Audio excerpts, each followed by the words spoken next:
Você já disse o seguinte, o trabalho da polícia só é eficiente quando causa o encarecimento da droga. Você estava falando sobre a questão do crack. Mas o que quer dizer exatamente essa sua frase? A filosofia de combate às drogas, a guerra às drogas, qual a finalidade dela? Que se você, teoricamente, se você consegue diminuir a quantidade de droga no mercado, fazendo apreensões, o preço da droga sobe. Isso foi uma ideia que aconteceu especificamente nos Estados Unidos e se disseminou pelo mundo inteiro e ainda norteia as políticas públicas na maioria dos países. Primeiro, não é verdade. Você vê o que os americanos investiram na Colômbia, queimando plantações, envenenando, prendendo gente e tal. A cocaína, você olha o preço da cocaína nas cidades americanas e europeias, só cai. Quer dizer, essa política de guerra às drogas é uma política fracassada. O senhor é a favor da legalização? É que não é tão simples assim, Paulo. Não é vamos legalizar as drogas, mas eu acho que a gente tem que começar de alguma maneira a pensar em alguma solução diferente dessa. Mas a solução ou um controle? Porque, na verdade, a história da humanidade, ela é permeada pelo uso da droga, desde sempre, não é? Não é que resolvendo aqui por um tempo, ou acha que o problema no Rio de Janeiro já foi resolvido porque houve o processo da pacificação, a tomada das favelas ou do morro, não foi resolvido, foi? Não, imagina. Por quê? Porque o ser humano... Porque você tem, de um lado, um mercado disposto a pagar qualquer preço. E, de outro lado, o problema crucial na droga é o quê? Em qualquer mercadoria. Você planta tomate a 100 km de São Paulo. E você vai ter que fazer o transporte desse tomate. E o custo do transporte vai influenciar diretamente o preço que ele tem no final.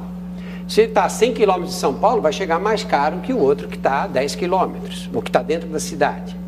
Na droga, o custo do transporte é irrisório. Você vai à Colômbia, compra 1 quilo de cocaína por $2.000.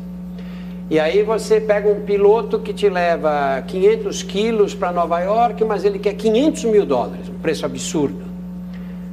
Qual é o problema? Se vai $500 mil para 500 quilos, vai subir $1.000 por quilo. Então a cocaína que te custou $2.000 na Colômbia vai chegar em Nova York por $3.000 o quilo. Custa $30 mil o quilo lá. Mas o que deveria ser feito? Porque não é uma hipocrisia toda, uma quase cegueira com relação à proibição de drogas, quando se tem... quando é livre, quando é liberado, por exemplo, o consumo de álcool. E o que mata mais no Brasil mesmo? Não é consumo de cachaça? O que eu acho é o seguinte, que você comparar uma droga com outra é sempre complicado, né? Uma coisa é maconha, outra coisa é o álcool, cocaína é muito diferente, heroína então nem se fala. Mas o que acontece com essa coisa da repressão? Veja o exemplo do crack no Brasil. O crack começou nas cidades grandes americanas. Nova York foi o epicentro da epidemia de crack nos Estados Unidos. Anos antes do crack chegar aqui. Então, pelo menos 10 anos antes. Como existe uma repressão contra as drogas, nós não fizemos absolutamente nada para educar a criançada a respeito do uso do crack. Nós fizemos nada para prevenção ao uso do crack. Qual a conclusão hoje? Qual a consequência dessa irresponsabilidade?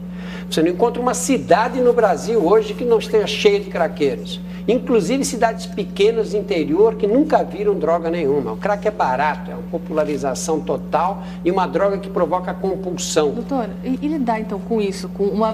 Porque tem a questão do uso recreativo da droga, das pessoas que usam e elas não se tornam, enfim, conseguem levar a vida delas. Mas tem as pessoas que ficam muito dependentes, os alcoólatras sérios, as pessoas que ficam na Cracolândia o dia inteiro, a noite inteira. O que a medicina tem para ajudar a tratar esse vício? Isso ainda evoluiu quase pouco, nada, né? Quase nada. Olha, eu vejo na penitenciária feminina, as meninas chegam e dizem, doutor, pelo amor de Deus, eu não posso mais cheirar cocaína, porque o crack acabou nas prisões de São Paulo, né? Não existe, de jeito nenhum. Por causa do PCC, né? Por causa da organização que tomou o poder nos presídios paulistas. Que proibiu o crack, porque atrapalhava os negócios deles, né? Mas a cocaína, para aspirar, ainda existe bastante. Mas, pelo amor de Deus, eu não posso mais usar, eu faço dívida, eu não tenho como pagar, chego num desespero. E você fica na maior frustração do mundo, porque a medicina não tem o que oferecer. Essa que é a realidade. Você vê a mesma questão do álcool, uma questão muito mais prevalente aí, um uso abusivo numa parte enorme do país, uma população enorme do país. O que a medicina oferece? Alguns remédios de pouca eficácia. Tanto que os que mais conseguem recuperar alcoólatras, quem são? São os alcoólicos anônimos. E por que é que os seres humanos usam drogas desde sempre? Boa pergunta, né? Eu acho que é para sair da realidade. A realidade é opressora, né? E você ter um passe de mágica, sair dessa realidade opressora... E ela está ficando cada dia mais. Cada dia mais. Você tem um prazer enorme que a droga dá. Porque a droga dá prazer. Isso que nós temos que ensinar para as crianças. Sabe? Essa coisa de dizer para a criança, droga mata. Não se deve falar assim. Porque aí o menino fuma um baseado e não sente nada. Ao contrário, fica feliz, passa horas na calma, na tranquilidade. E você diz para ele que droga mata, e ele fala, não, estava mentindo, não mata. E, aliás, também não conheço ninguém que morreu porque fumava maconha.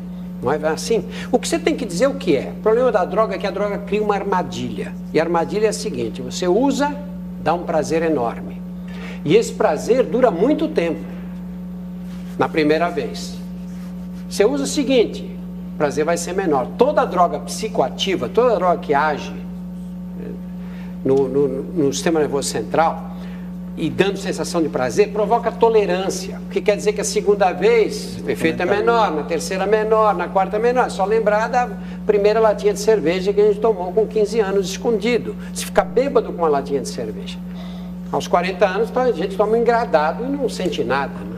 E a armadilha da droga é justamente essa. Você tem um prazer grande, e aí você passa o resto da vida procurando aquele prazer que você não vai ter mais.